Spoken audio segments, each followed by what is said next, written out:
2. 3ஆம் நாளிலே கலிலேயாவில் உள்ள கானா ஊரிலே ஒரு கல்யாணம் நடந்தது. இயேசுவின் தாயும் அங்கிருந்தாள்.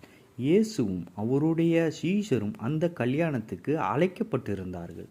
திராட்சரசம் குறைவுபட்ட போது இயேசுவின் தாய் அவரை நோக்கி, அவர்களுக்கு திராட்சரசம் இல்லை என்றாள்.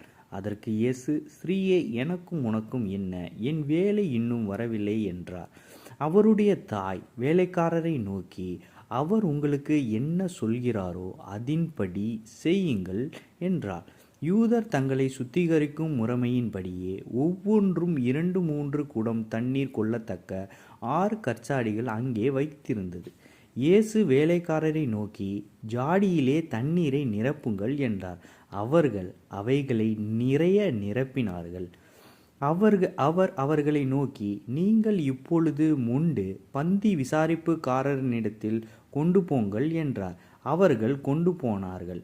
அந்த திராட்சரசம் எங்கிருந்து வந்ததே என்று தண்ணீரை முண்ட வேலைக்காரருக்கு தெரிந்ததேயன்றி பந்தி விசாரிப்புக்காரனுக்கு தெரியாததினால், அவன் திராட்சரசம் மாறின தண்ணீரை ருசி பார்த்தபோது மணவாளனை அழைத்து, எந்த மனுஷனும் முன்பு நல்ல திராட்சரசத்தை கொடுத்து ஜனங்கள் திருப்தி அடைந்த பின்பு ருசி குறைந்த திராட்சரசத்தை கொடுப்பான்.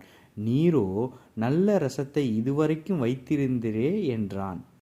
இயேசு இந்த முதலாம் அற்புதத்தை கலிலேயாவில் உள்ள கானா ஊரிலே செய்து தம்முடைய மகிமையை வெளிப்படுத்தினார். அவருடைய சீஷர்கள் அவரிடத்தில் விசுவாசம் வைத்தார்கள்.